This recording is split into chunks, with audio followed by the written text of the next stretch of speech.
सुरता साहित्य की धरोहर में आपका स्वागत है।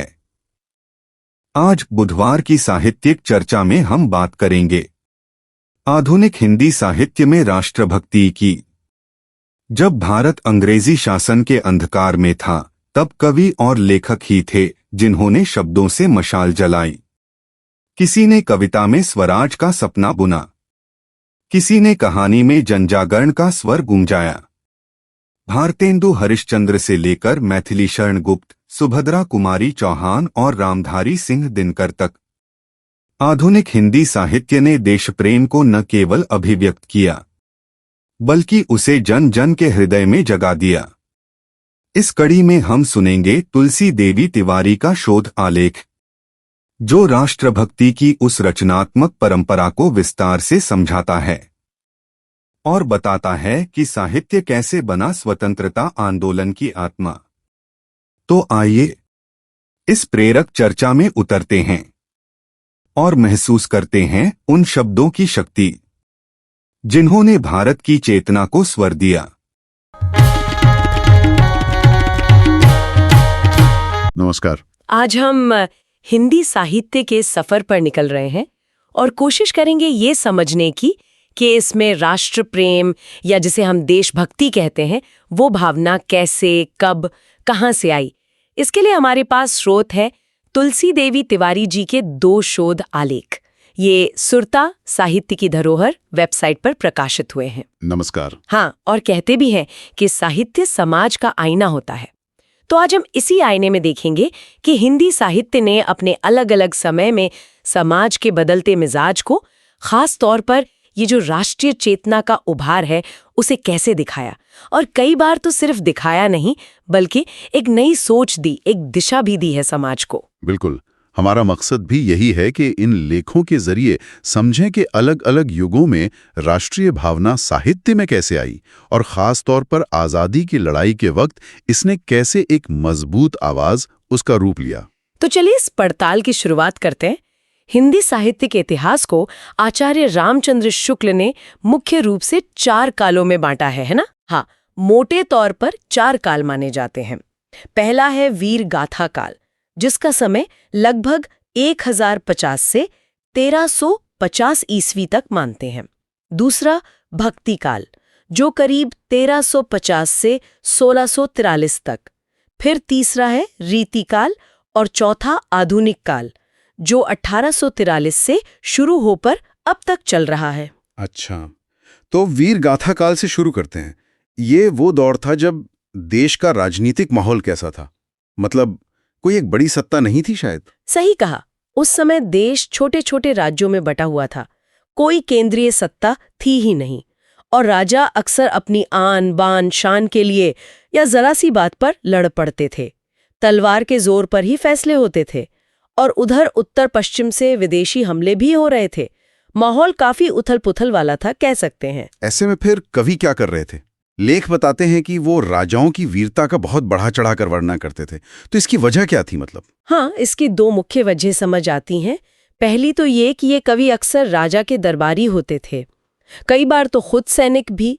तो उनका काम होता था अपनी कविताओं से राजा और सैनिकों का हौसला बढ़ाना, उनमें जोश भरना मातृभूमि के लिए। और दूसरी वजह थी राजाओं से मिलने वाला इनाम सम्मान। अच्छा। राजा अपनी तारीफ सुनकर खुश होते थे और कवियों को धन दौलत जागीरें वगैरह देते थे। इसका कोई खास उदाहरण जो आज भी याद किया जाता हो? बिल्कुल, चंद बरदाई का नाम इसमें सबसे ऊपर आता है। उन्होंने पृथ्वीराज रासो लिखा। उनका वो दोहा तो बहुत मशहूर है। माना जाता है कि उन्होंने बंदी पृथ्वीराज चौहान को मोहम्मद गौरी का ठिकाना बताते हुए कहा था, 4 बांस 24 गज, अंगुली अष्ट प्रमाण, ता ऊपर सुल्तान है, मत चूको चौहान। इस काल की भाषा थी डिंगल, मतलब वीर रस के लिए, जो पुरानी राजस्थानी थी। और जाहिर है वीर रस ही मुख्य था, हालांकि श्रृंगार का भी पुट मिलता है कहीं कहीं। वीर गाथा काल के बाद आया भक्ति काल। इसे हिंदी साहित्य का स्वर्ण युग भी कहते हैं। तब तक तो देश के हालात काफी बदल गए थे, मुगल शासन आ चुका था। समाज पर इसका क्या असर था? हाँ बिल्कुल, राजनीतिक गुलामी तो थी ही, साथ में समाज भी कई तरह की बुराइयों से जूझ रहा था, जैसे पर्दा प्रथा, सती प्रथा, ऊंच नीच, बाल विवाह, ऐसी कई कुरीतियां थीं। लोगों में एक तरह की निराशा थी, हताशा थी, आत्मविश्वास की कमी थी। बाहरी हमलों और अंदरूनी झगड़ों ने समाज को काफी कमजोर कर दिया था। तो ऐसे में साहित्य ने क्या किया? ऐसा लगता है जैसे भक्ति के जरिए लोगों को संभालने की कोशिश हुई। बिल्कुल, कवियों और संतों ने भक्ति का रास्ता दिखाया ताकि लोगों में आत्मबल जागे, वो इन बुराइयों से लड़ सकें। भक्ति की दो मुख्य धाराएं सामने आईं, एक निर्गुण जो ईश्वर के निराकार रूप को मानते थे जैसे कबीरदास, और दूसरी सगुण जो ईश्वर के साकार रूप मतलब अवतारों में विश्वास रखते थे। और सगुण में भी दो शाखाएं बहुत महत्वपूर्ण रहीं, राम भक्ति और कृष्ण भक्ति। राम भक्ति की बात करें तो तुलसीदास जी और रामचरितमानस का जिक्र सबसे पहले आता है। इसका उस समय की जनता पर क्या खास असर हुआ? रामचरितमानस सिर्फ एक धार्मिक ग्रंथ नहीं था, वो उस हताश और पराधीन समाज के लिए एक संजीवनी जैसा था। तुलसीदास ने राम के रूप में एक ऐसा नायक पेश किया जो मर्यादित है, शक्तिशाली है और सबसे बढ़कर नैतिक बल पर चलता है। और खास बात ये थी कि राम ने रावण जैसे बहुत शक्तिशाली दुश्मन को वानर भालुओं की सेना यानी सीमित साधनों से हराया। हाँ, ये बात तो है। ये उस गुलाम जनता के लिए एक बहुत बड़ा संदेश था कि अगर आत्मबल हो, नीति साथ हो, तो कम संसाधनों में भी बड़ी से बड़ी ताकत से लड़ा जा सकता है, जीता जा सकता है। इसने लोगों में उम्मीद जगाई। और कृष्ण भक्ति धारा, उसमें भी ऐसी कोई प्रेरणा थी? हाँ, कृष्ण भक्ति में सूरदास जी ने कृष्ण की बाल लीलाओं का अद्भुत वर्णन किया। मीराबाई, रसखान जैसे कई और कवियों ने भी कृष्ण प्रेम की धारा बहाई। कृष्ण का जीवन भी व्यावहारिक प्रेरणा देता है, जैसे कंस के अत्याचार के खिलाफ उनका संघर्ष, अपनी बुद्धि और बल से असुरों का नाश करना, ये सब अन्याय के खिलाफ खड़े होने की, कर्म करने की प्रेरणा देता था। भले ही इन कवियों का मकसद सीधे सीधे राजनीतिक ना रहा हो, पर उनकी रचनाओं ने अनजाने में ही लोगों के मन में अपनी संस्कृति, अपने मूल्यों और कहीं ना कहीं स्वतंत्रता की इच्छा के बीज बो दिए थे। अच्छा, भक्ति काल के बाद हम रीति काल में आते हैं। यहाँ आकर साहित्य का मिजाज कुछ बदलता हुआ सा लगता है ना? राष्ट्रीय चेतना की जगह कुछ और चीजें हावी हो गईं। हाँ, ये वो दौर था जब ज्यादातर कवि राजाओं या सामंतों के दरबार में थे, उनके आश्रय में थे। नतीजा ये हुआ कि उनकी कविताओं का केंद्र बन गया श्रृंगार रस, खासतौर पर नायक नायिका के मिलन यानी संयोग और बिछड़ने यानी वियोग का बहुत बढ़ा चढ़ाकर और कई बार बहुत बारीकी से वर्णन। बिहारी इस काल के सबसे बड़े कवि माने जाते हैं। इस काल में साहित्य मतलब कला की दृष्टि से बहुत अच्छा रहा होगा, लेकिन उसमें समाज की समस्याएं या राष्ट्रीय भावना, वो स्वर लगभग गायब हो गया। ज्यादा जोर अलंकारों पर, छंदों पर, नायिका भेद के वर्णन पर रहा। राधा कृष्ण के नाम पर श्रृंगारिक रचनाएं तो हुईं, लेकिन वो भक्ति वाली भावना कम हो गई और विलासिता का माहौल ज्यादा दिखने लगा। तो फिर राष्ट्रीय चेतना की आवाज दोबारा कब और कैसे सुनाई दी? ये आधुनिक काल में हुआ, जब अंग्रेज आ चुके थे। बिल्कुल 1843 के आसपास से आधुनिक काल की शुरुआत मानते। तब तक अंग्रेजी शासन पूरी तरह जम चुका था और भारतीयों को धीरे धीरे गुलामी का मतलब और आज़ादी की जरूरत समझ आने लगी थी। और इसी समय छापेखाने का आविष्कार हुआ। उसने साहित्य को महलों और मंदिरों से निकालकर आम जनता तक पहुंचाने में बहुत बड़ी भूमिका निभाई, एक क्रांति ला दी। ईसाई मिशनरियों और आर्य समाज जैसी संस्थाओं ने भी अपने विचारों के प्रचार के लिए हिंदी गद्य का इस्तेमाल शुरू कर दिया था। तो अब साहित्यकारों ने किन मुद्दों पर लिखना शुरू किया? उन्होंने अपने आसपास की सच्चाई पर लिखना शुरू किया। अंग्रेजी नीतियों की वजह से देश में जो गरीबी बढ़ रही थी, बेरोजगारी, भुखमरी, उस पर चिंता जताई। समाज में फैली कुरीतियां जैसे छुआछूत, औरतों की बुरी हालत, इन पर सवाल उठाए। एक और बड़ी बात थी, लोगों में अपनी ही संस्कृति को लेकर एक हीन भावना आने लगी थी अंग्रेजी प्रभाव में। साहित्यकारों ने इस पर विचोट की और 1857 का स्वतंत्रता संग्राम, वो भले ही असफल रहा, लेकिन उसने लोगों को सोचने पर मजबूर किया कि भाई कमी कहाँ रह गई। और इसी माहौल में भारतेंदु हरिश्चंद्र का नाम आता है। उन्हें आधुनिक हिंदी साहित्य का पितामह भी कहा जाता है। उनका क्या योगदान रहा? भारतेंदु जी, जिनका जन्म 1850 ने उस समय की नब्ज को पकड़ा। उन्होंने अपने नाटक भारत दुर्दशा 1880 में प्रतीकों के जरिए देश की जो दयनीय हालत थी उसका बहुत असरदार चित्र खींचा। उनकी वो लाइनें हैं ना, रोवहू सब मिल के रोवहू भारत भाई, हा हा भारत दुर्दशा न देखी जाई, वो उस दर्द को बयां करती हैं। उन्होंने सिर्फ दुख नहीं जताया, बल्कि लोगों को जगाने की कोशिश की। उन्होंने गद्य और पद्य दोनों में लिखा और आने वाली पीढ़ी के लिए एक रास्ता तैयार किया ताकि राष्ट्रीय चेतना और खुलकर सामने आ सके। ये तो हुई राष्ट्रीय चेतना के विकास की पूरी पृष्ठभूमि। अब उन खास रचनाओं और लोगों की बात करते हैं जिन्होंने इस भावना को एक आंदोलन का रूप देने में मदद की। सबसे पहले शायद वंदे मातरम का जिक्र करना चाहिए। हाँ, वंदे मातरम ये एक ऐसा गीत है जिसने आज़ादी की लड़ाई में सचमुच जोश भर दिया। इसे बंकिम चंद्र चटर्जी जन्म 1838 ने लिखा था। वो अंग्रेजी सरकार में डिप्टी कलेक्टर थे, लेकिन दिल से देशभक्त थे, अपनी संस्कृति से बहुत प्यार करते थे। कहा जाता है कि अंग्रेजों ने सरकारी कार्यक्रमों में गॉड सेव द क्वीन गाना अनिवार्य कर दिया था। ये बात बंकिम बाबू को बहुत चुभती थी। तो क्या ये उसी की प्रतिक्रिया में लिखा गया था? माना यही जाता है। कहते हैं 1876 में एक रेल यात्रा के दौरान उन्होंने मातृभूमि की वंदना में ये गीत लिखा। बाद में ये उनके उपन्यास आनंद मठ का हिस्सा बना। ये उपन्यास 18वीं सदी के अंत में बंगाल में हुए सन्यासी विद्रोह पर आधारित है, जिसमें साधुओं ने अंग्रेजों के खिलाफ हथियार उठाए थे। इस गीत के पहले 2 पद तो सीधे सीधे भारत माता की सुंदरता, उसकी संपन्नता का वर्णन है। सुजलाम सुफलाम मलयद शीतलाम शस्य श्यामलाम मातरम। लेकिन इस गीत से जुड़ा कुछ विवाद भी रहा है ना? हाँ, बाद के पदों में हिंदू देवी दुर्गा का जिक्र आता है। इस वजह से कुछ मुसलमानों ने इस पर आपत्ति जताई, लेकिन इन विवादों के बावजूद यह गीत स्वतंत्रता सेनानियों के लिए एक मंत्र बन गया। इसे पहली बार 1896 के कांग्रेस अधिवेशन में गाया गया।